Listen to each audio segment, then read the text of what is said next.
DNA contains 4 nitrogenous bases including adenine, thymine, guanine, and cytosine. The bases are specifically bound together by hydrogen bonds, A and T having 2, and G and C having 3.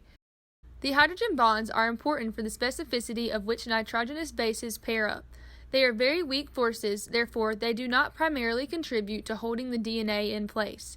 The backbone of DNA is made up of alternating phosphate groups in deoxyribose sugars, shown in green, and they are connected by phosphodiester bonds.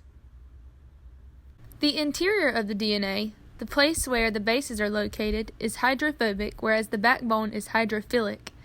The nitrogenous bases are stacked on top of one another in a way that allows the hydrophobic environment to be maintained. This also allows for the DNA to remain in its normal three-dimensional form. I like to relate the structure of DNA to the stacking of pancakes with syrup on top. Whenever you put syrup onto your pancakes, the syrup is not able to reach the area in between each pancake. The interior of the pancake is analogous to the hydrophobic interior of the DNA, and the outside of the pancake relates to the exterior hydrophilic DNA backbone. The ribose carbon, the one that I have circled, is significant because it allows us to see whether we are looking at DNA or RNA. Whenever there is an OH group attached to this carbon, it is RNA, and whenever the OH group is absent, it is DNA. I provided an example of what the RNA structure would look like.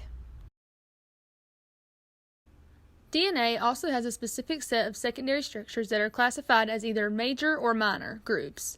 Specific proteins enter these groups and bind. The major group exposes a greater number of base pairs for proteins to interact with, so it is more likely that they bind here rather than in the minor grooves.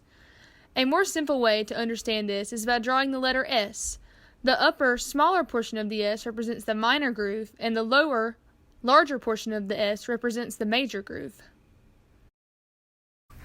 In these pictures here, we have many examples of left-handed DNA helixes. The best way to determine if a DNA helix is left-handed is by looking at the way that the DNA coils. If the DNA wraps upward and to the left, then the DNA is left-handed. Another easy way to determine this is by thinking of the helix as a staircase.